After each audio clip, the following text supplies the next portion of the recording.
যাদের লজ্জা থাকে তাদের অল্পতেই শক্ত হয়ে যায়, আর যাদের লজ্জাই থাকে না তাদের বহুবার শক্তের মধ্যেও শক্ত হয় না।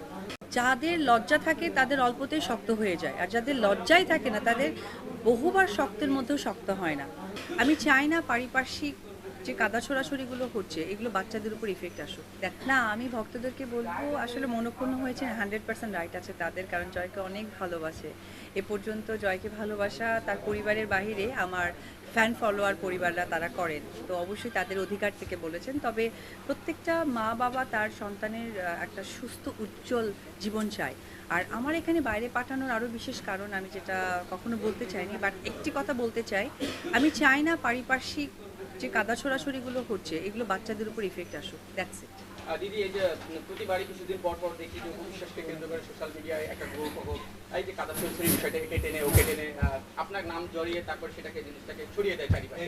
এই বিষয়টা নিয়ে কি বলবেন? আসলে সবসময় দেখি আপনাকে শক্ত অবস্থানে দাঁড়াতে। আসলে এইটা প্রথমতই বলবো যে আমি ধন্যবাদ জানাতে চাই যে আমাদের 70s নায়িকা থেকে টিল আমি যে পর্যন্ত কাজ করেছি একদম প্রপার ফুল ফেসে, তো এই পর্যন্ত আপনারা আমার মনে হয় সাংবাদিক কর্মীরা কখনোই কিন্তু দেখেননি। বন্ধু ভালো আছো? হ্যাঁ, ওরে বাবা।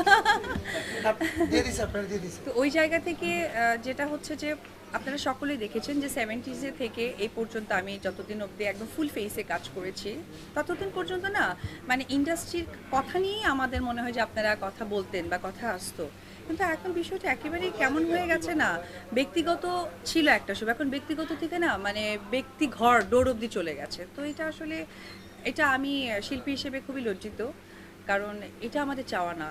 কারণ দর্শকরা আমাদের কাছ থেকে ভালো কিছু শিখবে, ভালো কিছু জানবে, এটাই আমাদের কিন্তু দেখানোর। কিন্তু প্রতিবারই দেখি যে এই বিষয়গুলো নিয়ে একটা কাদা ছোড়াছড়ি হয়, সেক্ষেত্রে আপনি হয়তো শক্তের অবস্থান সোশ্যাল মিডিয়ায় স্ট্যাটাস দিয়ে হোক বা সংবাদ সম্মেলনের মাধ্যমে কথা বলে হোক, কিন্তু শক্ত কোনো অবস্থান দেখি না, যে বারবারই এইগুলো যে রিপিট হচ্ছে সেটার প্রতিকারের জন্য কি শক্ত কোনো অবস্থান নেওয়া যায়? ভাইয়া দেখেন, যাদের লজ্জা থাকে তাদের অল্পতেই শক্ত হয়ে যায়, আর যাদের লজ্জাই থাকে না তাদের বহুবার শক্তের মধ্যেও শক্ত হয় না। আমি মনে হয় সোশ্যাল মিডিয়ায় এই কথাটা আজকে অনেক বেশি ভাইরাল হবে। আমার মনে হয় যে লজ্জাটা মানুষের এখন বহিঃপ্রকাশ করা দরকার, যে আমি লজ্জিত অনুভব করছি। তো ফার্স্ট অফ অল লজ্জাটা অনুভব করতে হবে, তাহলেই যে কোনো অবস্থানই শক্ত বা নর্মাল তখনই আপনাদের কাছে তুলে ধরা সম্ভব। যাদের লজ্জা থাকে তাদের অল্পতেই শক্ত হয়ে যায়, আর যাদের লজ্জাই থাকে না তাদের বহুবার শক্তের মধ্যেও শক্ত হয় না। আমি চাই না পারিপার্শ্বিক যে কাদা ছোড়াছড়িগুলো হচ্ছে এগুলো বাচ্চাদের উপর ইফেক্ট আসুক। দেখ না, আমি ভক্তদেরকে বলবো আসলে মনক্ষুণ্ণ হয়েছে, 100% রাইট আছে তাদের, কারণ জয়কে অনেক ভালোবাসে। এ পর্যন্ত জয়কে ভালোবাসা তার পরিবারের বাহিরে আমার ফ্যান ফলোয়ার পরিবাররা তারা করেন, তো অবশ্যই তাদের অধিকার থেকে বলেছেন। তবে প্রত্যেকটা মা বাবা তার সন্তানের একটা সুস্থ উজ্জ্বল জীবন চায়।